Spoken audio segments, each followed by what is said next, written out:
We couldn't continue our journey any longer. I decided I had to return to Idea. She would know the answer.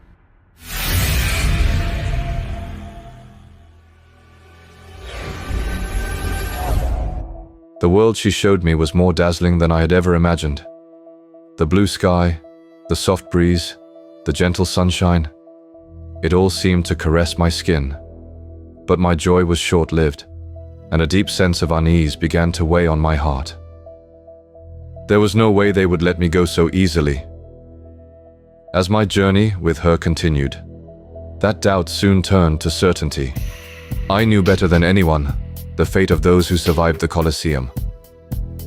The slaves who bore the demonic mark were given strength and longevity beyond human limits in return, but no immortality. As the end of life approaches, the markings begin to slowly take over their bodies. At first it starts as a faint black spot, but it spreads and engulfs the entire body. Their chests tighten with every breath. Seizures and pain ensue, and finally they crumble to dust. And the soul is completely consumed by the demons. I started feeling these symptoms 50 years ago. A crushing pain in my chest, black spots spreading around the markings. The end of my life was approaching.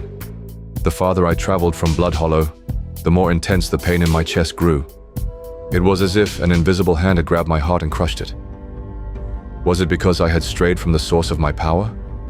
But it wasn't just that. Dark alleys, quiet woods, and nighttime streets deserted by people. An ominous presence everywhere. They never let me go.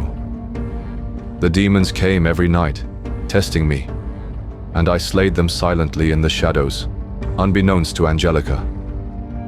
Looking down at my blood-soaked axe, I realized, once again, how precarious this freedom was. But gradually, my body was breaking down.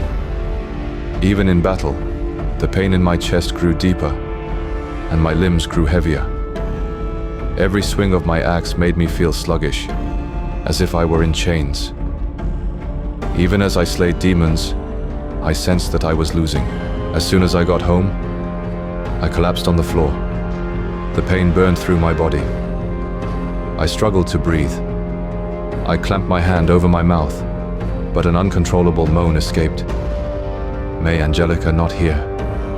Please, may she not know. They never intended to give me freedom in the first place. Suddenly, I looked at my bloody hands and muttered, "Is this why you let me go? After all, there is no such thing as freedom. I can't escape your clutches."